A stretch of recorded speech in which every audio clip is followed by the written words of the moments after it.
ਹਾਂਜੀ। ਵੀਰ ਜੀ ਆਵਾਜ਼ ਨਹੀਂ ਆ ਰਹੀ। ਹਾਂਜੀ ਹਾਂਜੀ, ਹੁਣ ਆਈ ਹੈ ਜੀ। ਅਨਮਿਊਟ ਕਰਤਾ ਜੀ, ਪਹਿਲਾਂ ਮਿਊਟ ਕੀਤਾ ਹੋਇਆ ਸੀ। ਹਾਂਜੀ, ਵਾਹਿਗੁਰੂ। ਸ਼ਖਸੀਅਤ, ਸੁਚੱਜੀ ਸ਼ਖਸੀਅਤ ਉਸਾਰੂ ਕੈਂਪ ਦੇ ਵਿੱਚ ਪਾਰਟਿਸਿਪੇਟ ਕਰ ਰਹੇ ਸਮੂਹ ਟੀਚਰ ਸਾਹਿਬਾਨ, ਰਿਸਪੈਕਟਡ ਪ੍ਰਿੰਸੀਪਲ ਮੈਮ ਐਂਡ ਸਾਰੇ ਹੀ ਸਟੂਡੈਂਟ, ਆਓ ਸਾਰਿਆਂ ਤੋਂ ਪਹਿਲਾਂ ਗੁਰੂ ਫਤਿਹ ਨਾਲ ਸਾਂਝ ਪਾਈਏ। ਗੱਜ ਕੇ ਆਖੋ ਜੀ, ਵਾਹਿਗੁਰੂ ਜੀ ਕਾ ਖਾਲਸਾ, ਵਾਹਿਗੁਰੂ ਜੀ ਕੀ ਫਤਿਹ। ਅੱਜ ਦਾ ਜੋ ਮੈਨੂੰ ਟੌਪਿਕ ਮਿਲਿਆ ਹੈ, ਨੈਤਿਕ ਕਦਰਾਂ ਕੀਮਤਾਂ। ਆਮ ਤੌਰ ਤੇ ਇਹ ਗੱਲ ਕਹੀ ਜਾਂਦੀ ਹੈ ਕਿ ਜਿਹੜਾ ਇਹ ਸੰਸਾਰ ਹੈ, ਇਹ ਖੂਹ ਦੀ ਆਵਾਜ਼ ਹੈ। ਜਿਵੇਂ ਸੰਸਾਰਿਕ ਤੌਰ ਤੇ ਅਸੀਂ ਕਿਸੇ ਖੂਹ ਦੇ ਵਿੱਚ ਆਵਾਜ਼ ਮਾਰਦੇ ਹਾਂ, ਤਾਂ ਜਿਹੋ ਜੀ ਆਵਾਜ਼ ਅਸੀਂ ਖੂਹ ਦੇ ਵਿੱਚ ਮਾਰਾਂਗੇ ਤਾਂ ਸਾਨੂੰ ਆਵਾਜ਼ ਵੀ ਉਹੀ ਸੁਣਾਈ ਦਿੰਦੀ ਹੈ। ਇਸੇ ਤਰ੍ਹਾਂ ਸੰਸਾਰ ਦੇ ਵਿੱਚ ਵਿਚਰਦਿਆਂ ਹੋਇਆਂ ਵੀ ਇਹ ਸਾਨੂੰ ਹਮੇਸ਼ਾ ਯਾਦ ਰੱਖਣਾ ਚਾਹੀਦਾ ਹੈ ਕਿ ਜਿਹੋ ਜਿਹਾ ਅਸੀਂ ਕਿਸੇ ਨੂੰ ਬੋਲਦੇ ਹਾਂ, ਜਿਹੋ ਜਿਹਾ ਅਸੀਂ ਕਿਸੇ ਨਾਲ ਵਿਵਹਾਰ ਕਰਦੇ ਹਾਂ, ਸਾਨੂੰ ਉਹਦੇ ਬੈਕ ਵਿੱਚ ਉਹੀ ਚੀਜ਼ ਹੀ ਪ੍ਰਾਪਤ ਹੋਣੀ ਹੈ। ਕਿਉਂਕਿ ਜਿਹੜਾ ਆਪਣੇ ਕੈਂਪ ਦਾ ਨਾਮ ਹੈ, ਉਹਦੇ ਵਿੱਚ ਵੀ ਇੱਕ ਲਫ਼ਜ਼ ਹੈ ਸ਼ਖਸੀਅਤ, ਸੁਚੱਜੀ ਸ਼ਖਸੀਅਤ, ਭਾਵ ਸੋਹਣਾ ਘੜਿਆ ਹੋਇਆ ਜੀਵਨ। ਔਰ ਜਦੋਂ ਗੱਲ ਅਸੀਂ ਸ਼ਖਸੀਅਤ ਦੀ ਕਰਦੇ ਹਾਂ, ਸੁਚੱਜੇ ਜੀਵਨ ਦੀ ਗੱਲ ਕਰਦੇ ਹਾਂ, ਤਾਂ ਉਹਦੇ ਵਿੱਚ ਜ਼ਰੂਰੀ ਹੈ ਕਿ ਸਾਡੇ ਕੋਲੇ ਨੈਤਿਕ ਕਦਰਾਂ ਕੀਮਤਾਂ ਹੋਣੀਆਂ ਚਾਹੀਦੀਆਂ। ਬਾਬਾ ਕਬੀਰ ਜੀ ਦਾ ਇੱਕ ਸ਼ਲੋਕ ਬੜਾ ਪਿਆਰਾ ਹੈ। ਉਹ ਕਹਿੰਦੇ ਨੇ ਵੀ ਕਬੀਰ ਸਾਕਤ ਐਸਾ ਹੈ ਜੈਸੇ ਲਸਣ ਕੀ ਖਾਨ, ਕੋਨੇ ਬੈਠੇ ਖਾਈਆ ਪ੍ਰਗਟ ਹੋਏ ਨਿਦਾਨ। ਬਾਬਾ ਕਬੀਰ ਜੀ ਨੇ ਉਦਾਹਰਨ ਦੇ ਨਾਲ ਇੱਕ ਗੱਲ ਬੜੀ ਪਿਆਰੀ ਕੀਤੀ। ਉਹ ਕਹਿਣ ਲੱਗੇ ਵੀ ਜਿਸ ਤਰ੍ਹਾਂ ਕੋਈ ਇਨਸਾਨ ਲਸਣ ਖਾ ਲਏ, ਕੋਈ ਇਨਸਾਨ ਮੂਲੀ ਖਾ ਲਏ, ਤੇ ਉਹ ਲੱਖ ਵਾਰ ਚਾਹੇ ਕਿ ਮੇਰਾ ਖਾਧਾ ਹੋਇਆ ਕਿਸੇ ਨੂੰ ਪਤਾ ਨਾ ਲੱਗੇ, ਪਰ ਕਹਿਣ ਲੱਗੇ ਅਤ ਕਥਨੀ ਹੈ, ਜਦੋਂ ਸੰਸਾਰ ਵਿੱਚ ਤੁਰੇਗਾ ਫਿਰੇਗਾ, ਕਿਸੇ ਨਾਲ ਬੋਲੇਗਾ, ਖੜਾ ਹੋਏਗਾ, ਤੇ ਜਦੋਂ ਉਹਨੇ ਬੋਲਣਾ, ਉਹਨੇ ਮੂੰਹ ਖੋਲਣਾ, ਤੇ ਉਹਦੇ ਮੂੰਹ ਚੋਂ ਆ ਰਹੀ ਹਵਾੜ, ਉਹ ਸਮੈਲ ਦੱਸ ਦੇਗੀ ਕਿ ਇਸ ਬੰਦੇ ਨੇ ਕੀ ਖਾਧਾ। ਇਵੇਂ ਧਿਆਨ ਰੱਖਣਾ, ਇਹ ਜਿਹੜਾ ਸਰੀਰ ਹੈ ਇਹ ਵੀ ਇੱਕ ਭਾਂਡਾ ਹੈ। ਤੇ ਗੁਰੂ ਸਾਹਿਬ ਜੀ ਆਸਾ ਦੀ ਵਾਰ ਚ ਵੀ ਅਸੀਂ ਬਚਨ ਪੜ੍ਹਦੇ ਆ, ਮਹਾਰਾਜ ਕਹਿੰਦੇ ਜੋ ਪਾਵੈ ਭਾਂਡੇ ਵਿੱਚ ਵਸਤ ਸਾ ਨਿਕਲੈ। ਜੋ ਇਸ ਸਰੀਰ ਰੂਪੀ ਭਾਂਡੇ ਵਿੱਚ ਅਸੀਂ ਪਾਇਆ ਹੈ, ਨਿਕਲਣਾ ਉਹੀ ਹੈ। ਔਰ ਧਿਆਨ ਰੱਖਣਾ, ਸ਼ਖਸੀਅਤ ਦੇ ਵਿੱਚ ਗੁਣਾਂ ਦਾ ਹੋਣਾ ਤੇ ਔਗੁਣਾਂ ਦਾ, ਦੋਨਾਂ ਦਾ ਪ੍ਰਭਾਵ ਹੈ। ਆਪਾਂ ਇਹ ਕਹਿ ਸਕਦੇ ਹਾਂ ਇਹ ਬੰਦਾ ਇਸ ਸ਼ਖਸੀਅਤ ਦਾ ਮਾਲਕ ਹੈ। ਧਿਆਨ ਰੱਖਣਾ, ਸੰਸਾਰ ਤੇ ਦੋ ਤਰ੍ਹਾਂ ਦੇ ਲੋਕ ਨੇ ਜਿਨ੍ਹਾਂ ਨੂੰ ਦੁਨੀਆ ਹਮੇਸ਼ਾ ਯਾਦ ਰੱਖਦੀ ਹੈ। ਇੱਕ ਕਤਾਰ ਦੇ ਵਿੱਚ ਉਹ ਵੀ ਲੋਕ ਆਉਂਦੇ ਨੇ ਜਿਨ੍ਹਾਂ ਕੋਲੇ ਗੁਣ ਨਹੀਂ, ਪਰ ਦੁਨੀਆ ਉਹਨਾਂ ਨੂੰ ਵੀ ਯਾਦ ਕੀਤਾ, ਉਹਨਾਂ ਦੀ ਕਰੂਰਤਾ ਕਰਕੇ, ਉਹਨਾਂ ਦੇ ਅੰਦਰ ਦੇ ਕ੍ਰੋਧ ਕਰਕੇ, ਉਹਨਾਂ ਦੇ ਸਮਾਜ ਤੇ ਕੀਤੇ ਹੋਏ ਜ਼ੁਲਮ ਕਰਕੇ, ਜਿਨ੍ਹਾਂ ਵਿੱਚ ਚੰਗੇਜ਼ ਖਾਂ, ਹਿਟਲਰ, ਨੈਪੋਲੀਅਨ, ਬਹੁਤ ਵੱਡੀ ਲਿਸਟ ਹੈ ਉਹਨਾਂ ਜਿਹੜੇ ਉਸ ਵੇਲੇ ਦੇ ਸ਼ਾਸਕਾਂ ਦੀ। ਔਰ ਇੱਕ ਉਹ ਵੀ ਲਿਸਟ ਹੈ ਜਿਨ੍ਹਾਂ ਨੂੰ ਸੰਸਾਰ ਜਦੋਂ ਨਾਮ ਲੈਂਦਾ ਤੇ ਝੁਕ ਜਾਂਦਾ ਹੈ, ਜਿਨ੍ਹਾਂ ਦੇ ਵਿੱਚ 10 ਗੁਰੂ ਸਾਹਿਬਾਨ ਦਾ ਜੀਵਨ, ਜਿਸ ਤਰ੍ਹਾਂ ਕੱਲ ਹੀ ਸਤਿਕਾਰਯੋਗ ਭਾਈ ਮਨੀ ਸਿੰਘ ਜੀ ਦਾ ਸ਼ਹੀਦੀ ਦਿਹਾੜਾ ਲੰਘ ਕੇ ਗਿਆ, ਉਹਨਾਂ ਮਹਾਨ ਗੁਰਸਿੱਖਾਂ ਦਾ ਜੀਵਨ। ਕਹਿਣ ਤੋਂ ਮੁਰਾਦ ਦੋ ਤਰ੍ਹਾਂ ਦੇ ਲੋਕ ਹਨ। ਇੱਕ ਉਹ ਹਨ ਜਿਨ੍ਹਾਂ ਨੇ ਸਭ ਤੋਂ ਚੰਗਾ ਕੰਮ ਕੀਤਾ ਹੈ, ਤੇ ਦੂਸਰੇ ਉਹ ਹਨ ਜਿਨ੍ਹਾਂ ਨੇ ਸਭ ਤੋਂ ਮਾੜਾ ਕੀਤਾ। ਯਾਦ ਦੋਨਾਂ ਨੂੰ ਕੀਤਾ ਜਾਂਦਾ, ਪਰ ਇੱਕ ਨੂੰ ਯਾਦ ਕਰਿਆ ਹੱਥ ਜੁੜ ਜਾਂਦੇ ਨੇ, ਇੱਕ ਨੂੰ ਯਾਦ ਕਰਿਆ ਇਹ ਸੀਸ ਝੁਕ ਜਾਂਦਾ ਹੈ, ਤੇ ਇੱਕ ਉਹ ਨੇ ਜਿਨ੍ਹਾਂ ਨੂੰ ਯਾਦ ਕਰਕੇ ਤੇ ਮਨੁੱਖਤਾ ਤਰਾ ਤਰਾ ਕਰਦੀ। ਇਸ ਕਰਕੇ ਇਹ ਸਰੀਰ ਨੂੰ, ਇਹ ਸ਼ਖਸੀਅਤ ਨੂੰ ਉਸਾਰਨ ਦੇ ਵਿੱਚ ਜੇ ਅਸੀਂ ਆਪਣੇ ਆਪ ਨੂੰ ਇੱਕ ਚੰਗੇ ਪੱਖ ਵਿੱਚ ਲੈ ਕੇ ਜਾਣਾ ਚਾਹੁੰਦੇ ਹਾਂ, ਤੇ ਸਾਨੂੰ ਜ਼ਰੂਰੀ ਹੈ ਸਾਡੇ ਜੀਵਨ ਦੇ ਵਿੱਚ ਗੁਣ ਹੋਣ, ਸਾਡੀ ਸ਼ਖਸੀਅਤ ਬਹੁਤ ਜਿਹੜੀ ਹੈ ਵਧੀਆ ਹੋਵੇ। ਔਰ ਸ਼ਖਸੀਅਤ ਦਾ ਸੰਬੰਧ ਸੁਭਾਅ ਦੇ ਨਾਲ ਹੁੰਦਾ ਹੈ। ਇਹਨੂੰ ਮੈਂ ਬਹੁਤਾ ਡੀਪ ਨਾ ਜਾਵਾਂ, ਤਿੰਜ ਕਹਿ ਦੇਵਾਂ ਕਿ ਇਸ ਦਾ ਪਹਿਲਾ ਜਿਹੜਾ ਮੋਢਾ ਉਹ ਪਰਿਵਾਰ ਚੋਂ ਵੱਜਦਾ। ਜਿਹੋ ਜਿਹੇ ਘਰ ਚੋਂ, ਪਰਿਵਾਰ ਚੋਂ ਸੰਸਕਾਰ ਮਿਲਦੇ ਨੇ, ਉਹੋ ਜਿਹਾ ਬੰਦਾ ਆਪਣੇ ਜੀਵਨ ਦੇ ਵਿੱਚ ਬਚਪਨ ਰੂਪ ਦੇ ਵਿੱਚ ਅਡਾਪਟ ਕਰ ਲੈਂਦਾ। ਸੈਕਿੰਡ ਇੰਸਟੀਟਿਊਸ਼ਨ ਹੈ, ਸਕੂਲ ਹਨ, ਤੇ ਤੀਸਰਾ ਹੈ ਸਮਾਜ। ਔਰ ਜ਼ਰੂਰੀ ਨਹੀਂ ਹੈ ਕਿ ਜੋ ਪਰਿਵਾਰ ਵਿੱਚੋਂ ਮਿਲ ਗਿਆ ਤੇ ਬੰਦਾ ਸਾਰੀ ਜ਼ਿੰਦਗੀ ਉਸੇ ਤਰ੍ਹਾਂ ਦਾ ਰਹਿੰਦਾ। ਤੁਸੀਂ ਸੰਸਾਰ ਦੇ ਵਿੱਚ ਆਪਾਂ ਪਾਵਨ ਬਾਣੀ ਚੋਂ ਹੀ ਪੜ੍ਹ ਲਓ ਤੇ ਪ੍ਰਹਿਲਾਦ ਹਰਨਾਕਸ਼ ਦੇ ਘਰ ਇੱਕ ਹੰਕਾਰੀ ਦੇ ਘਰ ਪੈਦਾ ਹੋਇਆ। ਘਰ ਵਿੱਚ ਹੰਕਾਰੀ ਹੈ, ਪਰ ਜਿਹੜਾ ਆਪਾਂ ਪ੍ਰਹਿਲਾਦ ਦਾ ਜੀਵਨ ਪੜ੍ਹੀਏ ਤੇ ਮਹਾਰਾਜ ਜੀ ਆਖਦੇ ਨੇ ਕਿ ਪ੍ਰਹਿਲਾਦ ਜਿਹੜਾ ਹੈ ਉਹਨੇ ਨਾਮ ਜਪ ਕੇ ਆਪਣੇ ਜੀਵਨ ਨੂੰ ਸਫਲਾ ਕੀਤਾ। ਕਹਿਣ ਤੋਂ ਭਾਵ ਕੇਵਲ ਇੰਨਾ ਹੈ ਕਿ ਸਮਾਜ ਵਿੱਚ ਵਿਚਰਦਿਆਂ, ਸਕੂਲਾਂ ਦੇ ਵਿੱਚ ਵਿਚਰਦਿਆਂ ਹੋਇਆਂ ਮਨੁੱਖ ਦੇ ਉਹ ਮਾੜੇ ਸੰਸਕਾਰ ਟੁੱਟ ਵੀ ਜਾਂਦੇ ਨੇ ਔਰ ਇਹ ਜ਼ਰੂਰੀ ਨਹੀਂ ਹੈ ਕਿ ਉਹ ਉਸੇ ਤਰ੍ਹਾਂ ਟਿਕੇ ਰਹਿਣ। ਔਰ ਮੈਂ ਇੱਕ ਬੇਨਤੀ ਹੋਰ ਕਰਾਂ ਕਿ ਇਹ ਗੱਲ ਧਿਆਨ ਰੱਖਿਓ, ਚੰਗਾ ਸੁਭਾਅ ਵਾਲਾ ਮਨੁੱਖ ਚੰਗਾ ਸਮਾਜ ਸਿਰਜਦਾ ਹੈ, ਉਹ ਆਪਣੇ ਆਲੇ ਦੁਆਲੇ ਨੂੰ ਚੰਗਾ ਬਣਾ ਕੇ ਰੱਖਦਾ ਹੈ ਤੇ ਮਾੜੇ ਸੁਭਾਅ ਵਾਲਾ ਹਮੇਸ਼ਾ ਬਦਫੈਲੀਆਂ ਕਰਦਾ। ਆਪਾਂ ਪੜ੍ਹਦੇ ਹਾਂ ਬਾਬਾ ਨਾਨਕ ਜੀ ਨੇ ਇੱਕ ਵਾਰ ਆਖਿਆ ਸੀ, ਆਪਾਂ ਸੰਖੇਪ ਚ ਮੈਂ ਉਹ ਗੱਲ ਕਰਨਾ ਚਾਹੁੰਦਾ ਕਿ ਜਦੋਂ ਜਿਹੜੇ ਹਰ ਰੋਜ਼ ਆ ਕੇ ਗੁਰੂ ਨਾਨਕ ਸਾਹਿਬ ਦੀ ਬਾਣੀ ਸੁਣਦੇ ਸਨ ਤੇ ਗੁਰੂ ਨਾਨਕ ਸਾਹਿਬ ਮਹਾਰਾਜ ਤੁਰਨ ਲੱਗੇ ਤੇ ਉਹ ਲੋਕ ਖੜੇ ਹੋ ਗਏ ਤੇ ਕਹਿਣ ਲੱਗੇ ਮਹਾਰਾਜ ਕੋਈ ਬਖਸ਼ਿਸ਼ ਕਰ ਦਿਓ। ਤੇ ਬਾਬਾ ਨਾਨਕ ਜੀ ਨੇ ਇੱਕੋ ਗੱਲ ਆਖੀ ਸੀ, ਕਹਿਣ ਲੱਗੇ ਜਿਹੜੇ ਰੋਜ਼ ਆਏ ਹੋ, ਰੋਜ਼ ਬਾਣੀ ਸੁਣੀ ਹੈ, ਰੋਜ਼ ਜਿਹੜਾ ਤੁਸੀਂ ਕੀਰਤਨ ਸੁਣਿਆ, ਤੁਸੀਂ ਉੱਜੜ ਜਾਓ। ਤੇ ਜਿਹੜੇ ਧਿਆਨ ਨਹੀਂ ਸੀ ਦਿੰਦੇ ਜਾਂ ਜਿਹੜੇ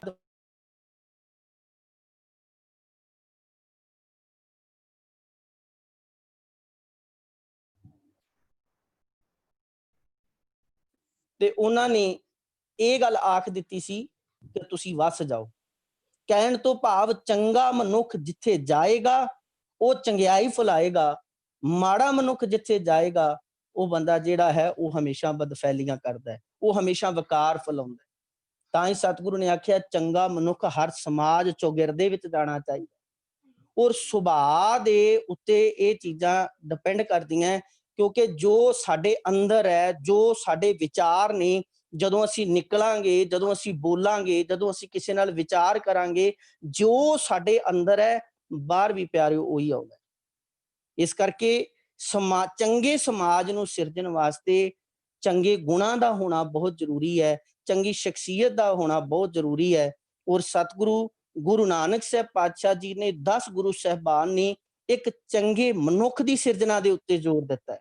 ਔਰ ਮੈਂ ਇੱਕ ਬੇਨਤੀ ਹੋਰ ਕਰਾਂ, ਇਹਦੇ ਵਿੱਚ ਕੋਈ ਸ਼ੱਕ ਨਹੀਂ ਸਿੱਖ ਨੂੰ ਵੱਧ ਤੋਂ ਵੱਧ ਬਾਣੀ ਪੜ੍ਹਨੀ ਚਾਹੀਦੀ ਹੈ, ਪਰ ਧਿਆਨ ਰੱਖਣਾ ਗੁਰੂ ਸਾਹਿਬ ਜੀ ਨੇ ਕੇਵਲ ਉਹਨਾਂ ਨੂੰ ਹੀ ਮਾਨਤਾ ਨਹੀਂ ਦਿੱਤੀ ਜਿਨ੍ਹਾਂ ਨੇ ਕੇਵਲ ਬਾਣੀ ਪੜ੍ਹ ਲਈ, ਜਿਨ੍ਹਾਂ ਨੇ ਕੇਵਲ ਬਾਣੀ ਸੁਣ ਲਈ। ਆਪਾਂ ਬਾਣੀ ਪੜ੍ਹੀਏ, ਗੁਰੂ ਸਾਹਿਬ ਕਹਿ ਦਿੰਦੇ ਕਿਆ ਪੜ੍ਹੀ ਹੈ, ਕਿਆ ਗੁਨੀ ਹੈ, ਕਿਆ ਵੇਦ ਪੁਰਾਨਾ ਸੁਣੀ ਹੈ। ਜਾਂ ਆਸਾ ਕੀ ਵਾਰ ਚ ਵੀ ਗੁਰੂ ਸਾਹਿਬ ਕਹਿ ਦਿੰਦੇ ਵੀ ਬੰਦਿਆ ਜੇ ਕੇਵਲ ਪੜ੍ਹਿਆ ਹੀ ਤਾਂ ਫਿਰ ਮਹਾਰਾਜ ਕਹਿੰਦੇ ਪੜ੍ਹ ਪੜ੍ਹ ਗੱਡੀ ਲੱਦੀਆਂ, ਪੜ੍ਹ ਪੜ੍ਹ ਭਰੀਆਂ ਸਾਥ। ਤਾਂ ਕਹਿਣ ਤੋਂ ਭਾਵ ਜਿੱਥੇ ਗੁਰਬਾਣੀ ਨੂੰ ਗੁਰੂ ਸਾਹਿਬ ਜੀ ਨੇ ਸਾਨੂੰ ਬਖਸ਼ਿਸ਼ ਕੀਤੀ ਹੈ, ਗੁਰਬਾਣੀ ਦੇ ਅੰਦਰ ਸਾਨੂੰ ਚੰਗੀ ਸ਼ਖਸੀਅਤ ਬਣਾਉਣ ਦੇ ਉੱਤੇ ਮਹਾਰਾਜ ਨੇ ਜ਼ੋਰ ਦਿੱਤਾ। ਇਹ ਨੈਤਿਕ ਕਦਰਾਂ ਕੀਮਤਾਂ ਦੀ ਗੱਲ ਹੈ ਕਿ ਸਾਡੀ ਨੈਤਿਕਤਾ ਦੇ ਤੌਰ ਤੇ ਸਾਡੇ ਸਮਾਜ ਵਿੱਚ ਵਿਚਰਦਿਆਂ ਹੋਇਆਂ, ਇੱਕ ਸੰਸਥਾ ਵਿੱਚ ਵਿਚਰਦਿਆਂ ਹੋਇਆਂ, ਇੱਕ ਪਰਿਵਾਰ ਵਿੱਚ ਵਿਚਰਦਿਆਂ ਹੋਇਆਂ ਸਾਡੇ ਕਿਹੋ ਜਿਹੇ ਫਰਜ਼ ਚਾਹੀਦੇ ਨੇ। ਔਰ ਗੁਰੂ ਸਾਹਿਬ ਜੀ ਨੇ ਬੜਾ ਪਿਆਰਾ ਆਖਿਆ, ਮਹਾਰਾਜ ਕਹਿੰਦੇ ਗੁਰ ਮਿਲ ਚੱਜ ਆਚਾਰ ਸਿੱਖ।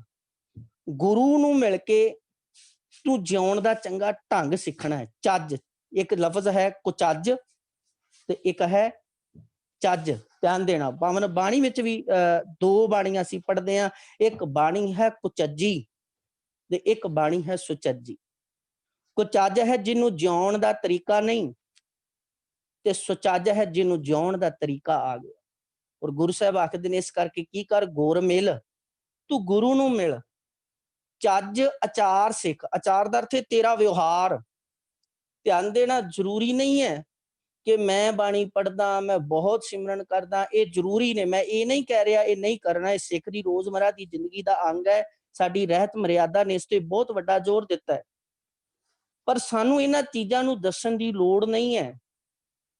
ਸਾਡਾ ਵਿਚਰਨਾ, ਸਾਡਾ ਕਿਸੇ ਨਾਲ ਬੋਲਣਾ, ਸਾਡਾ ਸਮਾਜ ਵਿੱਚ ਰਹਿਣਾ, ਕਿਸੇ ਦਾ ਨਾਲ ਵਰਤ ਵਿਹਾਰ ਕਰਨਾ, ਉਹਦੇ ਵਿੱਚੋਂ ਹੀ ਬਾਬੇ ਨਾਨਕ ਦੇ ਜੀਵਨ ਵਾਲੀ ਝਲਕ ਮਿਲ ਜਾਣੀ। ਮਹਾਰਾਜ ਕਹਿੰਦੇ ਇਸ ਕਰਕੇ ਕੀ ਕਰ, ਗੁਰ ਮਿਲ ਚੱਜ ਆਚਾਰ ਸਿੱਖ, ਤੁਧ ਕਦੇ ਨਾ ਲੱਗੇ ਦੁੱਖ। ਜੇ ਤੂੰ ਗੁਰੂ ਨੂੰ ਮਿਲ ਕੇ ਜਿਉਣ ਦਾ ਢੰਗ ਤੇ ਤਰੀਕਾ ਸਿੱਖ ਲਵੇਂਗਾ, ਤੇਰੇ ਜੀਵਨ ਦੇ ਵਿੱਚ ਕਦੀ ਦੁੱਖ ਨਹੀਂ ਆਵੇਗਾ। ਦੁੱਖ ਤੋਂ ਭਾਵ ਇਹ ਵੀ ਮੈਂ ਬੇਨਤੀ ਕਰਾਂ ਕਿ ਮਤਾ ਇਹ ਸੋਚ ਲੈਣਾ ਕਿ ਜਿਹੜੇ ਬਾਣੀ ਪੜ੍ਹਦੇ ਨੇ, ਜਿਹੜੇ ਸਿਮਰਨ ਕਰਦੇ ਨੇ, ਜਿਹੜੇ ਗੁਰੂ ਦੇ ਲੜ ਲੱਗ ਜਾਂਦੇ ਨੇ, ਉਹਨਾਂ ਨੂੰ ਸੰਸਾਰਕ ਦੁੱਖ ਨਹੀਂ ਆਉਂਦੇ। ਪਰ ਹਾਂ, ਉਹਨਾਂ ਦੀ ਪਰਿਭਾਸ਼ਾ ਦੁੱਖ ਨੂੰ ਫੇਸ ਕਰਨ ਵਾਲੀ ਹੋਰ ਹੁੰਦੀ ਹੈ। ਉਹ ਭਾਣੇ ਵਿੱਚ ਰਹਿੰਦੇ ਨੇ, ਉਹ ਦੁੱਖਾਂ ਨੂੰ, ਵੱਡੀ ਤੋਂ ਵੱਡੀ ਮੁਸ਼ਕਲ ਨੂੰ ਫੇਸ ਕਰਨ ਵਾਸਤੇ, ਲੜਨ ਵਾਸਤੇ ਹਰ ਟਾਈਮ ਤਿਆਰ ਰਹਿੰਦੇ। ਭਾਈ ਗੁਰਦਾਸ ਜੀ ਦੀ ਇੱਕ ਪੌੜੀ ਹੈ, ਕਿਉਂਕਿ ਮੈਨੂੰ ਜਿਹੜਾ ਸਮਾਂ ਤਕਰੀਬਨ 20 ਕੁ ਮਿੰਟ ਦਾ, ਵਿਸਥਾਰ ਦੇ ਵਿੱਚ ਮੈਂ ਨਹੀਂ ਜਾਣਾ ਚਾਹੁੰਦਾ, ਤਾਂ ਉਹਨਾਂ ਨੇ ਕੁਝ ਸਾਨੂੰ ਨੈਤਿਕ ਕਦਰਾਂ ਕੀਮਤਾਂ, ਜਿਵੇਂ ਸ਼ਖਸੀਅਤ ਦੀ ਗੱਲ ਜਿਹਦੇ ਵਿੱਚ ਲੈ ਲਈਏ, ਚੰਗੇ ਗੁਣ ਹੀ ਚੰਗੀ ਸ਼ਖਸੀਅਤ ਦੇ ਮਾਲਕ ਵਿੱਚ ਜੇ ਮਾਲਕ ਹੁੰਦਾ, ਜਿਸ ਵਿੱਚ ਚੰਗੇ ਗੁਣ ਨੇ ਉਹ ਚੰਗੀ ਸ਼ਖਸੀਅਤ ਦਾ ਮਾਲਕ ਹੁੰਦਾ ਹੈ। ਤਾਂ ਭਾਈ ਗੁਰਦਾਸ ਜੀ ਦੀ 12 ਨੰਬਰ ਵਾਰ ਦੇ ਵਿੱਚ ਇੱਕ 4 ਨੰਬਰ ਪੌੜੀ ਹੈ। ਸਾਰੇ ਬੱਚਿਆਂ ਨੂੰ ਮੈਂ ਬੇਨਤੀ ਕਰਾਂਗਾ, ਤੁਸੀਂ ਇਹ ਨੋਟ ਕਰੋ। ਪਰਸਨੈਲਿਟੀ ਹੈ ਕੀ, ਸ਼ਖਸੀਅਤ ਹੈ ਕੀ, ਸਾਨੂੰ ਕਿਸੇ ਕੋਲੇ ਬਾਹਰ ਜਾਣ ਦੀ ਲੋੜ ਨਹੀਂ ਹੈ। ਬਾਬਾ ਨਾਨਕ ਜੀ ਨੇ, ਸਾਡੀ ਬਾਣੀ ਨੇ ਸਾਡੇ ਵਿੱਚ ਉਹ ਸਾਨੂੰ ਉਹ ਗੁਣ ਬਖਸ਼ੇ ਨੇ। ਜੇ ਕਿਤੇ ਸਾਡੇ ਜੀਵਨ ਵਿੱਚ ਆ ਜਾਣ ਤੇ ਸਿੱਖ ਦਾ ਜੀਵਨ ਇੱਕ ਚਾਨਣ ਮੁਨਾਰਾ ਬਣਿਆ, ਬਣਦਾ ਰਹੇਗਾ। ਜਿਹੜੇ ਬਾਣੀ ਦੇ ਧਾਰਨੀ ਹੋ ਗਏ, ਉਹ ਹਮੇਸ਼ਾ ਸਮਾਜ ਨੂੰ ਸਿੱਧ ਦਿੰਦੇ ਰਹੇ। ਔਰ ਭਾਈ ਗੁਰਦਾਸ ਜੀ ਨੇ ਇੱਕ ਬੜੀ ਪਿਆਰੀ ਪੌੜੀ ਆ ਉਹਨਾਂ ਦੀ, ਜਿਹਦੇ ਵਿੱਚ ਉਹਨਾਂ ਨੇ ਨੈਤਿਕ ਕਦਰਾਂ ਕੀਮਤਾਂ ਦੀ, ਚੰਗੇ ਗੁਣਾਂ ਦੀ ਗੱਲ ਕੀਤੀ ਹੈ। ਕਹਿਣ ਲੱਗੇ, ਹਉ ਤਿਸ ਘੋਲ ਘੁਮਾਇਆ, ਗੁਰਮਤਿ ਹਿਰਦੈ ਗਰੀਬੀ ਆਵੇ। ਹਉ ਤਿਸ ਘੋਲ ਕਮਾਇਆ, ਕਹਿੰਦੇ ਮੈਂ ਉਹਦੇ ਤੋਂ ਕੁਰਬਾਨ ਹਾਂ ਜਿਹਦੇ ਕੋਲੇ ਗੁਰੂ ਦੀ ਮੱਤ ਨਾਲ ਨਿਮਰਤਾ ਆ ਗਈ ਹੈ।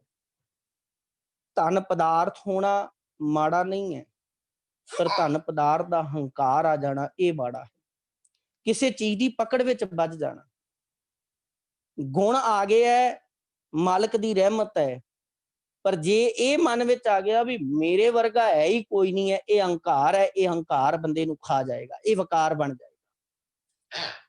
ਪਰ ਜੇ ਗੁਣ ਹੁੰਦਿਆਂ ਹੋਇਆਂ ਵੀ, ਜੇ ਧਨ ਪਦਾਰਥ ਹੁੰਦਿਆਂ ਹੋਇਆਂ ਵੀ, ਅਕਲ ਹੁੰਦਿਆਂ ਹੋਇਆਂ ਵੀ, ਸਾਰਾ ਕੁਝ ਹੁੰਦਿਆਂ ਹੋਇਆਂ ਵੀ ਆਪਣੇ ਆਪ ਨੂੰ ਨਿਮਾਣੇ ਰੂਪ ਦੇ ਵਿੱਚ ਚੱਲਣਾ। ਬਹੁਤਾ ਪੜ੍ਹ ਲਿਖ ਜਾਣਾ, ਕਿਸੇ ਚੀਜ਼ ਦੀ ਨੌਲੇਜ ਰੱਖ ਲੈਣੀ, ਕਿਸੇ ਚੀਜ਼ ਦੇ ਵਿੱਚ ਮਾਸਟਰ ਬਣ ਜਾਣਾ ਬਹੁਤ ਵਧੀਆ ਪੱਖ ਹੈ। ਪਰ ਜਦੋਂ ਦਿਮਾਗ ਵਿੱਚ ਇਹ ਆ ਜਾਏ ਵੀ ਮੇਰੇ ਵਰਗਾ ਕੋਈ ਨਹੀਂ, ਤੇ ਫਿਰ ਆਪ ਤੋਂ ਨੀਵਿਆਂ ਦੇ ਨਾਲ ਨਾਤੇ ਤੋੜ ਲੈਣੇ, ਆਪ ਤੋਂ ਨੀਵਿਆਂ ਨੂੰ ਸੁਪਰ ਪਾਵਰ ਦੀ ਤਰ੍ਹਾਂ ਉਹਨਾਂ ਦੇ ਸਾਹਮਣੇ ਆ ਕੇ ਖੜੇ ਹੋਣਾ, ਮੈਨੂੰ ਮਾਫ ਕਰਨਾ, ਇਹ ਬਹੁਤ ਵੱਡਾ ਹੰਕਾਰ।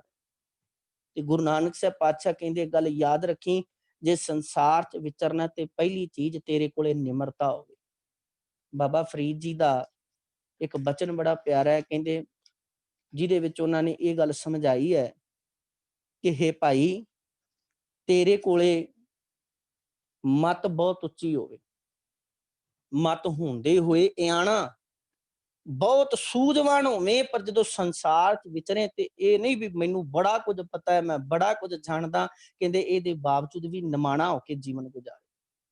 ਤਾਣ ਹੁੰਦੇ ਹੋਏ ਨਿਤਾਣਾ, ਤੂੰ ਹਰ ਚੀਜ਼ ਕਰਨ ਦੇ ਸક્ષਮ ਹੈ, ਪਰ ਉਹਦੇ ਬਾਵਜੂਦ ਵੀ ਤੇਰਾ ਵਿਚਰਨਾ, ਤੇਰਾ ਦੂਜਿਆਂ ਨੂੰ ਮਿਲਣਾ ਇੰਝ ਹੋਵੇ ਜਿਵੇਂ ਮੈਂ ਬਸ ਬੜਾ ਸਿੱਧੇ ਸੁਭਾਅ ਦੇ ਨਾਲ ਜਿਉਣਾ, ਵਿਖਾਵਾ ਨਹੀਂ। ਤੁਸੀਂ ਆਮ ਤੌਰ ਤੇ ਵੇਖੋਗੇ, ਬੜਾ ਪਿਆਰਾ ਬਾਬਾ ਕਬੀਰ ਜੀ ਨੇ, ਕਹੋ ਕਬੀਰ ਛੂਛਾ ਘੱਟ ਬੋਲੇ, ਭਰਿਆ ਹੋਏ ਸੋ ਕਬੂ ਨਾ ਡੋਲੇ। ਜਿਵੇਂ ਖਾਲੀ ਭਾਂਡਾ ਬਹੁਤ ਜ਼ਿਆਦਾ ਛਲਕਦਾ ਹੈ, ਪਰ ਜਦੋਂ ਭਰ ਲਿਆ ਜਾਵੇ ਉਹ ਛਲਕਦਾ ਨਹੀਂ। ਇਵੇਂ ਜਿਹਦੇ ਕੋਲੇ ਗੁਣ ਵੀ ਹੋਣ ਪਰ ਉਹ ਛਲਕੇ ਨਾ। ਉਹ ਇਹ ਨਹੀਂ ਵੀ ਜਿੱਥੇ ਲੋੜ ਪਵੇ ਵੀ ਹਾਂ ਮੈਂ ਦਿਖਾਵਾਂ, ਮੈਂ ਹਾਂ ਜੀ, ਅੰਦਰ ਹਉਮੈ ਹੋਵੇ। ਭਾਈ ਗੁਰਦਾਸ ਜੀ ਕਹਿੰਦੇ ਪਹਿਲੀ ਗੁਣ ਨਿਮਰਤਾ ਵਿੱਚ ਆ। ਬਾਬਾ ਫਰੀਦ ਜੀ ਕਹਿੰਦੇ ਨੇ, ਮਤ ਹੁੰਦੇ ਹੋਏ ਇਆਣਾ, ਤਾਣ ਹੁੰਦੇ ਹੋਏ ਨਿਤਾਣਾ, ਅਨਹੁੰਦਾ ਆਪ ਵੰਡਾਏ, ਕੋ ਐਸਾ ਭਗਤ ਸਦਾਏ। ਦੂਜਿਆਂ ਨਾਲ ਵੰਡ ਕੇ, ਸਾਰਿਆਂ ਨਾਲ ਸਮਾਜ ਵਿੱਚ ਇੱਕ ਨਜ਼ਰ ਵਿੱਚ ਰਹਿਣਾ, ਇੱਕ ਦੂਜੇ ਨਾਲ ਭਰਾਤਾ ਭਾਵ ਵਿੱਚ ਰਹਿਣਾ, ਨਿਮਰਤਾ ਦੀ ਗੱਲ ਹੈ। ਤਾਂ ਕਹਿਣ ਲੱਗੇ, ਹਉ ਤਿਸ ਘੋਲ ਘੁਮਾਇਆ, ਗੁਰਮਤਿ ਹਿਰਦੈ ਗਰੀਬੀ ਆਵੇ। ਨਿਮਰਤਾ ਹੋਵੇ, ਔਰ ਤੱਤ ਹੈ। ਬਾਣੀ ਨੇ ਆਖਿਆ ਇਹ ਤੱਤ ਹੈ, ਜਿਸ ਬੰਦੇ ਦੇ ਕੋਲੇ ਮਿੱਠਾ ਬੋਲਣਾ ਹੈ, ਜਿਹਦੇ ਕੋਲੇ ਨਿਭ ਕੇ ਚੱਲਣਾ ਹੈ, ਕਹਿੰਦੇ ਇਹ ਗੁਣਾਂ ਦਾ ਤੱਤ ਹੈ। ਮਿੱਠਤ ਨੀਵੀਂ ਨਾਨਕਾ, ਗੁਣ ਚੰਗਿਆਈਆਂ ਤਾਂ ਭਾਈ ਗੁਰਦਾਸ ਜੀ ਨੇ ਆਖਿਆ ਪਹਿਲੀ ਗੱਲ, ਤੇਰੀ ਨੈਤਿਕ ਕਦਰਾਂ ਕੀਮਤਾਂ ਵਿੱਚ ਆਉਂਦੀ ਤੈਨੂੰ ਨਿਮਰਤਾ ਦੇ ਨਾਲ, ਹਰ ਇੱਕ ਨਾਲ ਮਿੱਠਾ ਬੋਲਣਾ ਆਵੇ। ਔਰ ਧਿਆਨ ਕਰਨਾ, ਕਈ ਵਾਰ ਮਿੱਠਾ ਬੋਲਣਾ, ਕਈ ਵਾਰ ਝੁਕ ਜਾਣਾ, ਬੜੀਆਂ ਹੀ ਕਲਹਿ ਕਲੇਸ਼ ਤੋਂ ਬੰਦਾ ਬਚ ਜਾਂਦਾ। ਤੁਸੀਂ ਸੰਸਾਰਿਕ ਤੌਰ ਤੇ ਵੇਖ ਲਓ, ਕਿਸੇ ਰੋਡ ਤੇ ਤੁਰੇ ਹੋਈਏ, ਜਾ ਰਹੇ ਹੋਈਏ, ਤੇ ਜੇ ਕਿਸੇ ਦੇ ਵਿੱਚ ਮੋਟਰਸਾਈਕਲ ਸਾਡੇ ਕੋਲੇ ਕੋਈ ਸਵਾਰੀ ਹੈ ਵੱਜ ਜਾਏ, ਜੇ ਅਸੀਂ ਮੁਸਕਰਾ ਕੇ ਕਹਿ ਦਈਏ ਚਲੋ ਵੀਰ ਜੀ ਕੋਈ ਗੱਲ ਨਹੀਂ, ਗਲਤੀ ਹੋ ਗਈ, ਸੋਰੀ, ਮਾਮਲਾ ਟਲ ਜਾਂਦਾ ਹੈ। ਪਰ ਜੇ ਕਿਤੇ ਉੱਥੇ ਗਰਮਾ ਗਰਮੀ ਹੋ ਜਾਏ ਤੇ ਫਿਰ ਕਹਾਣੀ ਕਿਤੇ ਦੀ ਕਿਤੇ ਪੈ ਜਾਂਦੀ।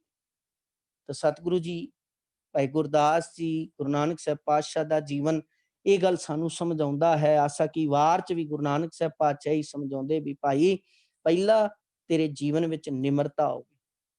ਦੂਸਰੀ ਗੱਲ ਜਿਹੜੀ ਸਭ ਤੋਂ ਜ਼ਰੂਰੀ ਹੈ, ਕਹਿ ਲੱਗੇ ਹੋਂ ਤਿਸ ਘੋਲ ਕਮਾਇਆ ਪਰ ਨਾਰੀ ਦੇ ਨੇੜ ਨਾ ਜਾਵੇ। ਮੈਂ ਬਸ 5 ਮਿੰਟ ਲਵਾਂਗਾ, ਉਹਨੂੰ ਸਮਾਪਤੀ ਕਰਨ ਜਾ ਰਿਹਾ। ਕਹਿ ਲੱਗੇ ਹੋਂ ਤਿਸ ਘੋਲ ਕਮਾਇਆ ਪਰ ਨਾਰੀ ਦੇ ਨੇੜ ਨਾ ਜਾਵੇ। ਮੈਂ ਉਸ ਤੋਂ ਕੁਰਬਾਨ ਹਾਂ ਜਿਹੜਾ ਪਰਾਈ ਇਸਤਰੀ ਵੱਲ ਨਹੀਂ ਤੱਕਦਾ। ਭਾਵ ਜੀਵਨ ਇਹਦਾ ਕਰੈਕਟਰ, ਦਸਤਾਰ, ਗੁਫਤਾਰ ਤੇ ਰਫਤਾਰ, 3 ਚੀਜ਼ਾਂ ਨਹੀਂ। ਦਸਤਾਰ ਪਹਿਰਾਵਾ ਹੈ, ਗੁਫਤਾਰ ਦੇ ਵਿੱਚ ਸਾਡਾ ਬੋਲ ਚਾਲ ਹੈ, ਰਫਤਾਰ ਵਿੱਚ ਸਾਡਾ ਚਾਲ ਚੱਲਣ ਹੈ। ਪਹਿਰਾਵਾ ਵੀ ਮਨੁੱਖ ਦੀ ਅੰਦਰੂਨੀ ਸੋਚ ਦੇ ਨਾਲ ਸੰਬੰਧ ਰੱਖਦਾ ਹੈ। ਜਿਸ ਬੰਦੇ ਦੀ ਸੋਚ ਅਸ਼ਲੀਲ ਹੈ, ਜਿਸ ਦੀ ਸੋਚ ਵਿੱਚ ਮਲੀਨਤਾ ਭਰੀ ਹੈ, ਤੁਸੀਂ ਤੱਕ ਕੇ ਵੇਖਿਓ ਉਹਨਾਂ ਦੇ ਪਹਿਰਾਵੇ ਵੀ ਉਹ ਜਿਹੇ ਹੋ ਜਾਂਦੇ। ਜੇ ਜੀਵਨ ਨਿਰਮਲ ਹੈ ਤੇ ਫਿਰ ਜਿਹੜੀ ਗੱਲ ਗੁਰੂ ਨਾਨਕ ਸਾਹਿਬ ਪਾਤਸ਼ਾਹ ਕਹਿੰਦੇ, ਬਾਬਾ ਹੋਰ ਪਹਿਨਣ ਖੁਸ਼ੀ ਖੁਆਰ ਜਿਤ ਪਹਿਦੇ ਤਨ ਪੀੜੀ ਹੈ ਮਨ ਮੈਂ ਚੱਲੇ ਵਿਕਾਰ। ਉਹ ਪਹਿਰਾਵਾ ਨਹੀਂ ਪਹਿਨਣਾ ਜਿਹਦੇ ਨਾਲ ਮਨ ਵਿੱਚ ਵਿਕਾਰ ਪੈਦਾ। ਤਾਂ ਇਸੇ ਤਰ੍ਹਾਂ ਗੁਫਤਾਰ ਦੀ ਗੱਲ ਬੋਲ ਚਾਲਦੀ ਹੈ, ਇਸੇ ਤਰ੍ਹਾਂ ਰਫਤਾਰ ਚਾਲ ਚੱਲਣ ਦੀ ਹੈ। ਤੇ ਗੁਰਦਾਸ ਜੀ ਵੀ ਕਰੇ ਪਰ ਨਾਰੀ ਦੇ ਨੇੜ ਨਾ ਜਾਵੇ। ਜੀਵਨ ਵਿੱਚ ਉੱਚਾ ਇਖਲਾਕ ਸਾਡੀਆਂ ਜਦੋਂ ਅਸੀਂ ਸਿੱਖ ਰਹਿਤ ਮਰਿਆਦਾ ਪੜ੍ਹੀਏ ਉਹਦੇ ਵਿੱਚ ਇੱਕ ਹੈ ਰਹਿਤ, ਇੱਕ ਹੈ ਕੁਰੈਤ, ਇੱਕ ਹੈ ਬੱਜਰ ਕੁਰੈਤ। ਰਹਿਤ ਜੋ ਰੱਖਣੀ ਹੈ, ਕੁਰੈਤ ਰਹਿਤ ਰੱਖਣ ਵਿੱਚ ਭੁੱਲੋਈ ਤੇ ਬੱਜਰ ਕੁਰੈਤ ਕਿਹਾ ਜਾਂਦਾ। ਜੋ ਕਰ ਲਈਏ ਤੇ ਅਸੀਂ ਸਿੱਖ ਨਹੀਂ ਰਹਿੰਦੇ। ਔਰ ਉਹਦੇ ਵਿੱਚ ਹੈ ਪਰ ਇਸਤਰੀ ਪਰ ਪੁਰਸ਼ ਦਾ ਗਮਨ ਭੁਗਣਾ। ਭਾਵ ਜੀਵਨ ਵਿੱਚ ਉੱਚਾ ਆਚਰਣ ਲੈ ਕੇ ਜਿਉਣਾ। ਇਸੇ ਕਰਕੇ ਸਾਨੂੰ ਸਾਡੇ ਇਤਿਹਾਸ ਤੋਂ ਸੇਧ ਮਿਲਦੀ ਹੈ, ਭਾਈ ਆਪ ਤੋਂ ਛੋਟੀ ਨੂੰ ਆਪਣੀ ਧੀ ਸਮਝਣਾ, ਆਪ ਤੋਂ ਬਰਾਬਰ ਦੀ ਨੂੰ ਆਪਣੀ ਭੈਣ ਸਮਝਣਾ, ਆਪ ਤੋਂ ਵੱਡੀ ਨੂੰ ਆਪਣੀ ਮਾਂ ਦਾ ਦਰਜਾ ਦੇਣਾ। ਔਰ ਇਸੇ ਤਰ੍ਹਾਂ ਇਹ ਕੇਵਲ ਮਤਾ ਸਮਝ ਲੈਣਾ ਇੱਕ ਜਿਹੜਾ ਹੈ ਮਰਦ ਵਾਸਤੇ ਹੈ, ਇੱਕ ਇਸਤਰੀ ਲਈ ਵੀ ਇਹ ਉਪਦੇਸ਼ ਹੈ। ਜੀਵਨ ਵਿੱਚ ਚੰਗਾ ਅਖਲਾਕ। ਔਰ ਗੁਰੂ ਗੋਬਿੰਦ ਸਿੰਘ ਪਾਤਸ਼ਾਹ ਜੀ ਨੇ ਗੱਲ ਬੜੀ ਪਿਆਰੀ ਆਖੀ ਸੀ। ਸਿੱਖਾਂ ਨੇ ਸਵਾਲ ਕੀਤਾ ਸੀ, ਮਹਾਰਾਜ ਕਿ ਜਦੋਂ ਕੋਈ ਵੀ ਹਿੰਦਵਾਨੀ ਮੁਸਲਮਾਨਾਂ ਦੇ ਹੱਥ ਆ ਜਾਏ ਤੇ ਉਹ ਪਲ ਲਾਉਂਦੇ ਨੇ, ਉਹਦੀ ਇੱਜ਼ਤ ਤਾਰ-ਤਾਰ ਕਰ ਦਿੰਦੇ ਨੇ, ਪਰ ਸਾਡੇ ਸ਼ਾਸਤਰ ਕਿਉਂ ਰੋਕਦੇ ਨੇ? ਤੁਸੀਂ ਸਾਨੂੰ ਕਿਉਂ ਰੋਕਦੇ ਹੋ? ਤੇ ਗੁਰੂ ਗੋਬਿੰਦ ਸਿੰਘ ਪਾਤਸ਼ਾਹ ਨੇ ਕਿਹਾ ਸੀ ਕਿ ਮੈਂ ਇਸ ਪੰਥ ਨੂੰ ਬੜਾ ਉੱਚਾ ਲਿਜਾਣਾ ਤੇ ਜੇ ਉਚਾਈ ਤੇ ਜਾਣਾ, ਜਿੰਨਾ ਉੱਚਾ ਨਿਸ਼ਾਨਾ ਹੋਵੇ ਜੀਵਨ ਵੀ ਓਨਾ ਉੱਚਾ ਰੱਖਣਾ ਪੈਂਦਾ, ਓਨੀ ਉੱਚੀ ਜਿਹੜਾ ਜੀਵਨ ਦਾ ਕਿਰਦਾਰ ਰੱਖਣਾ ਪੈਂਦਾ ਹੈ। ਤਾਂ ਦੂਸਰਾ ਹੈ ਸਮਾਜ ਵਿੱਚ ਵਿਚਰਦਿਆਂ ਹੋਇਆਂ ਸਾਡਾ ਚਾਲ ਚੱਲਣ, ਕਰੈਕਟਰ ਪੱਖ ਤੋਂ ਅਸੀਂ ਬਹੁਤ ਉੱਚੇ ਹੋਣਾ।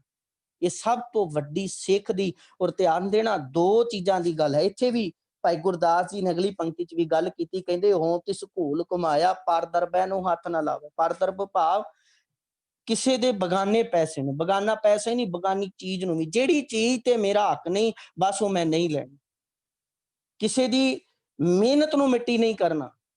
ਔਰ ਦੇਖੋ ਬਾਣੀ ਨੂੰ ਪੜੋ, ਬਾਬਾ ਨਾਮਦੇਵ ਜੀ ਨੇ ਬੜੀ ਪਿਆਰੀ ਗੱਲ ਆਖੀ, ਕਹਿੰਦੇ ਵੀ ਇਹ ਸਿੱਖਾ ਇੱਕ ਗੱਲ ਯਾਦ ਰੱਖੀ, ਤੇਰੇ ਜੀਵਨ ਵਿੱਚ 2 ਚੀਜ਼ਾਂ ਨਹੀਂ ਹੋਣੀਆਂ ਚਾਹੀਦੀਆਂ। ਰੱਬ ਸਦਾ ਤੇਰੇ ਲਾਗੇ ਹੈ। ਆਪਾਂ ਬਚਨ ਪੜ੍ਹਦੇ ਹਾਂ, ਪਾਰ ਦਾਰਾ ਪਰ ਹਰੀ ਤਾਂ ਕਹਿ ਨਿਕਟ ਬਸੈ ਨਰ ਹਰੀ। ਇੱਕ ਕਦੀ ਪਰਾਈ ਇਸਤਰੀ ਦੇ ਲਾਗੇ ਨਹੀਂ ਜਾਣਾ ਤੇ ਕਦੀ ਪਰਾਇਆ ਧਨ ਨਾ ਖਾਈ।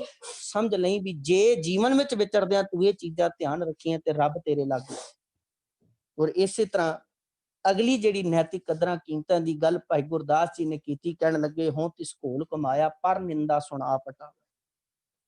ਕਿਸੇ ਦਾ ਮਾੜਾ ਕੀਤਾ ਜਾ ਰਿਹਾ, ਕਿਸੇ ਦੇ ਔਗੜ ਪਰੋਲੇ ਜਾ ਰਹੇ ਨੇ ਤਾਂ ਆਪਣੇ ਆਪ ਨੂੰ ਉੱਥੋਂ ਲਾਂਭੇ ਕਰ ਲੈ, ਪਾਸੇ ਕਰ ਲੈ। ਸਿਆਣਾ ਉਹ ਨਹੀਂ ਹੁੰਦਾ ਜਿਹੜਾ ਕਿਸੇ ਦੀਆਂ ਗਲਤੀਆਂ ਕੱਢੀ ਜਾਏ। ਬਾਬਾ ਫਰੀਦ ਜੀ ਨੇ ਗੱਲ ਬੜੀ ਪਿਆਰੀ ਆਖੀ, ਕਹਿੰਦੇ ਸਿਆਣਾ ਹੁੰਦਾ ਜਿਹੜਾ ਪਹਿਲਾਂ ਆਪਦੇ ਅੰਦਰ ਵੀ ਝਾਤੀ ਮਾਰੇ। ਆਪਾਂ ਬਚਨ ਪੜ੍ਹਦੇ ਹਾਂ ਬਾਬਾ ਫਰੀਦ ਜੀ ਦੇ, ਕਹਿੰਦੇ ਬਰੀਕ ਮੱਤ ਵਾਲਾ ਤੂੰ ਉਦਣ ਬਣੇਗਾ ਜਦੋਂ ਆਪਣੀ ਪੀੜੀ ਥੱਲੇ ਸੋਟਾ ਮਾਰੇਗਾ, ਆਪਣੇ ਅੰਦਰ ਵੀ ਝਾਤੀ ਮਾਰੇਗਾ। ਆਪਾਂ ਬਚਨ ਪੜ੍ਹਦੇ ਹਾਂ, ਫਰੀਦਾ ਜੇ ਤੂੰ ਅਕਲ ਲਤੀਫ ਕਾਲੇ ਲਿਖ ਨਾ ਲੇਖ, ਆਪ ਨੜੇ ਗਿਰੇਵਾਨ ਮੈਂ ਸਿਰ ਨੀਵਾਂ ਕਰ ਦੇ। ਕਿਸੇ ਈਰਖਾ ਦਵੈਸ਼ ਵਿੱਚ ਪੈਣ ਕੇ ਕਿਸੇ ਦੇ ਔਗਣ ਨਾ ਫਰੋਲੀ ਜਾ। ਆਪਣੇ ਜੀਵਨ ਨੂੰ ਚੰਗਾ ਬਣਾਉਣਾ, ਆਪਣੇ ਆਪ ਨੂੰ ਈਰਖਾ ਦਵੈਸ਼ ਤੋਂ ਪਾਸੇ ਰੱਖਣਾ। ਔਰ ਇੱਕ ਗੱਲ ਹੋਰ ਕਵਾਂ, ਜੀਵਨ ਵਿੱਚ ਚਾਹੇ ਉਮਰ ਦਾ ਤਕਾਜ਼ੇ ਦੀ ਗੱਲ ਨਹੀਂ ਹੈ, ਇੱਥੇ ਇਹ ਧਿਆਨ ਰੱਖਣਾ। ਇੱਥੇ ਗੱਲ 5 ਸਾਲ ਦੀ ਨਹੀਂ, 10 ਸਾਲ ਦੀ ਨਹੀਂ, 50 ਸਾਲ ਦੀ ਨਹੀਂ, 100 ਸਾਲ ਦੀ ਨਹੀਂ।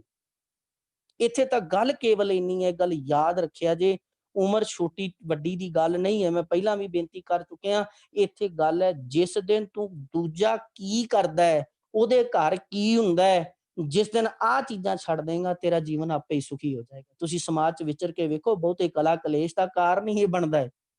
ਇਸ ਕਰਕੇ ਆਪਣੇ ਆਪ ਨੂੰ ਸਵਾਰਨ ਦੀ ਗੱਲ, ਆਪ ਸਵਾਰੈ ਮੈਂ ਮਿਲਿਆ ਸਭ ਹੋਏ ਫਰੀਦਾ, ਜੇ ਤੂੰ ਮੇਰਾ ਹੋਏ ਰਹਿ ਤਾਂ ਸਭ ਜਗ ਤੇਰਾ ਹੋਏ। ਔਰ ਇਸੇ ਤਰ੍ਹਾਂ ਜਿਹੜੀ ਅਗਲੀ ਗੱਲ ਭਾਈ ਗੁਰਦਾਸ ਜੀ ਕਹਿੰਦੇ, ਹੋਂ ਤਿਸ ਘੋਲ ਘੁਮਾਇਆ ਸਤਿਗੁਰ ਕਾ ਉਪਦੇਸ਼ ਕਮਾਵੈ। ਕਹਿੰਦੇ ਮੈਂ ਉਹਦੇ ਤੋਂ ਕੁਰਬਾਨ ਆ ਜਿਹੜਾ ਗੁਰੂ ਦਾ ਉਪਦੇਸ਼ ਕਮਾਉਂਦਾ। ਭਾਵ ਗੁਰੂ ਨੇ ਉਦਮ ਦੀ ਗੱਲ ਕੀਤੀ ਹੈ, ਜੀਵਨ ਵਿੱਚ ਉਦਮ ਹੋਵੇ। ਆਲਸੀਆਂ ਦਾ ਕਦੀ ਵੀ ਜੀਵਨ ਸਫਲ ਨਹੀਂ ਹੁੰਦਾ।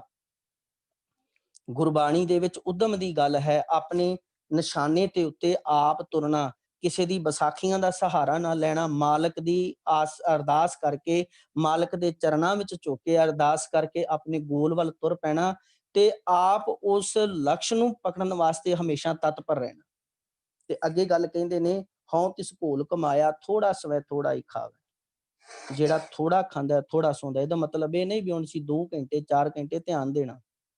ਇਹ ਡਿਪੈਂਡ ਕਰਦਾ ਹੈ ਬੰਦੇ ਦੇ ਕੰਮ ਦੇ ਉੱਤੇ। ਜਿਹੜੀ ਬਹੁਤ ਜ਼ਿਆਦਾ ਮਿਹਨਤ ਕਰਦਾ ਹੈ, ਡਾਕਟਰ ਵੀ, ਮੈਡੀਕਲ ਵੀ ਇਹ ਗੱਲ ਕਹਿੰਦੀ, ਘੱਟੋ ਘੱਟ 7 ਘੰਟੇ ਹਰ ਬੰਦੇ ਨੂੰ ਜਿਹੜਾ ਉਹ ਜ਼ਰੂਰੀ ਹੈ ਸੌਣਾ, ਆਰਾਮ ਕਰਨਾ ਜ਼ਰੂਰੀ ਹੈ, ਕਿਉਂਕਿ ਸਰੀਰਕ ਆਰਾਮ ਬਹੁਤ ਜ਼ਰੂਰੀ ਹੈ। ਜੇ ਸਰੀਰਕ ਆਰਾਮ ਨਹੀਂ ਹੈ ਤੇ ਧਿਆਨ ਰੱਖਣਾ, ਇਹ ਕਈ ਬਿਮਾਰੀਆਂ ਨੂੰ, ਡਿਪਰੈਸ਼ਨ ਨੂੰ, ਚਿੰਤਾ ਨੂੰ, ਕਈ ਚੀਜ਼ਾਂ ਨੂੰ ਜਨਮ ਦਿੰਦਾ ਹੈ। ਇਸ ਕਰਕੇ ਗੁਰੂ ਸਾਹਿਬ ਜੀ ਨੇ ਕਿਹਾ, ਇਹ ਵੀ ਨਹੀਂ ਹੈ ਕਿ ਬਹੁਤਾ ਸੋਣਾ ਜੀ। ਬਸ ਮੈਂ ਇੰਨੀ ਗੱਲ ਕਵਾਂ, ਜਿਸ ਤਰ੍ਹਾਂ ਘਿਓ ਹੈ ਨਾ, ਘਿਓ ਸਿਹਤ ਲਈ ਲਾਹੇਵੰਦ ਹੁੰਦਾ, ਪਰ ਜਦੋਂ ਉਹਦੀ ਮਿਕਦਾਰ ਵੱਧ ਜਾਏ, ਜਦੋਂ ਉਹਦੀ ਲਿਮਟ ਖਤਮ ਹੋ ਜਾਏ, ਬੰਦਾ ਵੱਧ ਘਿਓ ਖਾਏ ਤਾਂ ਉਹ ਵੀ ਨੁਕਸਾਨ ਕਰ ਜਾਂਦਾ। ਨੀਂਦ ਸਰੀਰ ਲਈ ਬਹੁਤ ਜ਼ਰੂਰੀ ਹੈ, ਪਰ ਲੋੜ ਤੋਂ ਵੱਧ ਸੋਣਾ ਉਹ ਸਭ ਤੋਂ ਵੱਡੀ ਪਰੇਸ਼ਾਨੀ ਦਾ ਕਾਰਨ ਬਣਦਾ। ਜੇ ਧਿਆਨ ਰੱਖ ਲਿਆ, ਆਲਸੀ ਹੋ ਜਾਏਗਾ ਬੰਦਾ, ਉਹਦਾ ਸਰੀਰ ਜਿਹੜਾ ਕੰਮ ਨਹੀਂ ਕਰੇਗਾ, ਤਰ੍ਹਾਂ ਤਰ੍ਹਾਂ ਦੀਆਂ ਬਿਮਾਰੀਆਂ ਨੂੰ ਜਨਮ ਸਰੀਰ ਵਿੱਚੋਂ ਹੋਏਗਾ। ਕਿ ਜਿਹੜਾ ਹਰ ਟਾਈਮ ਖਾ ਲਿਆ ਤੇ ਸੋ ਲਿਆ, ਉਦੋਂ ਇਲਾਵਾ ਕੁਝ ਨਹੀਂ ਕਰਨਾ, ਉਹਨਾਂ ਦੇ ਜੀਵਨ ਕਦੀ ਵਿਕਾਸ ਨਹੀਂ ਜੇ ਕਰਦੇ। ਤੇ ਦੂਜੀ ਗੱਲ, ਥੋੜਾ ਖਾਵੇ। ਸਰੀਰ ਦੇ ਕੰਮ ਦੇ ਮੁਤਾਬਕ ਇਸੇ ਤਰ੍ਹਾਂ ਖੁਰਾਕ ਦਾ ਸੰਬੰਧ ਹੁੰਦਾ ਹੈ। ਮਜ਼ਦੂਰ ਹੈ, ਦਿਹਾੜੀ ਕਰਦਾ ਹੈ, ਉਹ ਬਹੁਤ ਖਾਂਦਾ ਹੈ। ਇੱਕ ਚੇਅਰ ਤੇ ਬੈਠ ਕੇ ਕੰਮ ਕਰਦਾ, ਉਹਦੀ ਖੁਰਾਕ ਉਹਦੇ ਕੰਮ ਤੇ ਡਿਪੈਂਡ ਕਰਦੀ। ਪਰ ਹਾਂ, ਕੁਝ ਐਸੇ ਨੇ ਜਿਹੜੇ ਖਾਣ ਲਈ ਜੀਂਦੇ ਨੇ, ਕੁਝ ਐਸੇ ਨੇ ਜਿਹੜੇ ਜੀਣ ਲਈ ਖਾਂਦੇ। ਅਸੀਂ ਜੀਣ ਲਈ ਖਾਣਾ, ਖਾਣ ਲਈ ਨਹੀਂ ਜੀਣਾ। ਤਰ੍ਹਾਂ ਤਰ੍ਹਾਂ ਦੇ ਰਸਾਂ ਕਸ਼ਾਂ ਦੇ ਨਾਲ ਨਹੀਂ ਸੰਬੰਧ ਹੈ ਸਾਡਾ, ਜੀਣ ਲਈ ਖਾਣਾ। ਇਸ ਤਨ ਨੂੰ ਜਿੰਨੀ ਖੁਰਾਕ ਦੀ ਲੋੜ ਹੈ, ਇਹ ਨਾ ਹੋਵੇ ਘਰ ਘਰ ਖਾਇਆ ਪਿੰਡ ਵਧਾਇਆ, ਜਾਂ ਧ੍ਰਿਗਵੇ ਜਾਂ ਜੇਵਿਆ ਜਿਤ ਖਾਏ ਵਧਾਇਆ ਪੇਟ। ਕੇਵਲ ਖਾਣ ਤੱਕ ਹੀ ਮਕਸਦ ਹੈ, ਇਸ ਤੋਂ ਇਲਾਵਾ ਨਹੀਂ। ਖੈਰ ਮੈਂ ਇਹਦੇ ਵਿਸਥਾਰ ਤੇ ਨਹੀਂ ਜਾਣਾ। ਤਾਂ ਅੰਤ ਵਿੱਚ ਭਾਈ ਗੁਰਦਾਸ ਜੀ ਕਹਿੰਦੇ, ਗੁਰਮੁਖ ਸੋਈ ਸਹਿਜ ਸਮਾਧਿ। ਕਹਿੰਦੇ ਅਸਲ ਵਿੱਚ ਉਹ ਜੋ ਗੁਰੂ ਦੇ ਰਾਹੀਂ ਮੱਤ ਲੈ ਕੇ ਗੁਰਮੁਖ ਬਣ ਜਾਂਦਾ ਹੈ, ਉਹਦੇ ਜੀਵਨ ਵਿੱਚ ਸਹਿਜ ਹੈ। ਔਰ ਸਹਿਜ ਤੋਂ ਭਾਵ ਕਿ ਜੀਵਨ ਵਿੱਚ ਟਿਕਾਵ ਆ ਜਾਣਾ। ਦੁੱਖਾਂ ਸੁੱਖਾਂ ਦੇ ਸਮੇਂ ਆਪਣੇ ਜੀਵਨ ਨੂੰ ਹਮੇਸ਼ਾ ਜਿਹੜਾ ਹੈ ਉਹ ਤਿਆਰ ਰੱਖਣਾ। ਔਰ ਇਹ ਨਹੀਂ ਕਿ ਉਲਾਂਭੇ ਦੇਣੇ, ਇਹ ਨਹੀਂ ਦੁੱਖ ਆ ਗਿਆ ਤੇ ਚੀਕਾਂ ਮਾਰਨੀ, ਇਹ ਨਹੀਂ ਵੀ ਸੁੱਖ ਆ ਗਿਆ ਤੇ ਬੰਦਾ ਛਾਲਾਂ ਮਾਰੀ ਜਾਏ। ਮੈਂ ਇੰਝ ਕਹਿੰਦਾ, ਗੁਰਸਿੱਖ ਦਾ ਜੀਵਨ ਇਹ ਵੀ ਨਹੀਂ ਹੁੰਦਾ ਵੀ ਕੁਝ ਮਿਲ ਗਿਆ ਤੇ ਨੱਚ ਨੱਚ ਟੱਪ ਟੱਪ ਕੇ ਧਰਤੀ 'ਚ ਟੋਏ ਪਾ ਦਿਓ, ਕੁਝ ਚਲਾ ਗਿਆ ਤੇ ਕੰਧਾਂ 'ਚ ਸਿਰ ਮਾਰ ਮਾਰ ਕੇ ਰੋਵੋ। ਇਹ ਗੁਰਸਿੱਖ ਦਾ ਜੀਵਨ ਨਹੀਂ। ਜੀਵਨ ਵਿੱਚ ਟਿਕਾਵ ਆ ਜਾਣਾ। ਤਾਂ ਭਾਈ ਗੁਰਦਾਸ ਜੀ ਨੇ ਬੜੀਆਂ ਪਿਆਰੀਆਂ ਨੈਤਿਕ ਕਦਰਾਂ ਕੀਮਤਾਂ ਦੀ ਗੱਲ ਕੀਤੀ ਹੈ ਵੀ, ਹੇ ਭਾਈ, ਜੀਵਨ ਵਿੱਚ ਨਿਮਰਤਾ ਰੱਖ, ਮਿੱਠਾ ਬੋਲਣਾ, ਹਮੇਸ਼ਾ ਆਪਣੇ ਆਚਰਣ ਨੂੰ ਉੱਚਾ ਰੱਖਣਾ, ਹਮੇਸ਼ਾ ਜਿਹੜਾ ਈਰਖਾ ਦਵੈਸ਼ ਤੋਂ ਉੱਚਾ ਹੋ ਕੇ ਜੀਵਨ ਜਿਉਣਾ, ਥੋੜਾ ਸੌਣਾ, ਥੋੜਾ ਖਾਣਾ ਤੇ ਆਪਣੇ ਜੀਵਨ ਨੂੰ ਉੱਚੇ ਕਿਰਦਾਰ ਵੱਲ ਲੈ ਕੇ ਜਾਣਾ, ਇਹ ਜੀਵਨ ਦੇ ਵਿੱਚ ਹੋਣਾ ਬਹੁਤ ਜ਼ਰੂਰੀ ਹੈ। ਸੋ ਸਤਿਗੁਰੂ ਕਿਰਪਾ ਕਰੇ, ਜਿੱਥੇ ਅਸੀਂ ਇਹ ਸਭ ਕੁਝ ਕਰਦੇ ਹਾਂ, ਮਾਲਕ ਅੱਗੇ ਅਰਦਾਸ ਕਰੀਏ, ਗੁਰੂ ਕਿਰਪਾ ਕਰੇ ਤੇ ਅਸੀਂ ਵੀ ਇਹਨਾਂ ਗੁਣਾਂ ਦੇ ਧਾਰਨੀ ਹੋਈਏ। ਇੰਨਾ ਕੁਝ ਕਹਿੰਦਾ ਹੋਇਆ ਖਿਮਾ ਦਾ ਜਾਚਕ, ਆਪ ਸਾਰਿਆਂ ਦਾ ਤਹਿ ਦਿਲੋਂ ਧੰਨਵਾਦ। ਗੁਰੂ ਫਤਿਹ ਨਾਲ ਸਾਂਝ ਪਾਈਏ, ਗੱਜ ਕੇ ਆਖੋ ਜੀ ਵਾਹਿਗੁਰੂ ਜੀ ਕਾ ਖਾਲਸਾ, ਵਾਹਿਗੁਰੂ ਜੀ ਕੀ ਫਤਿਹ। ਵਾਹਿਗੁਰੂ ਜੀ ਕੀ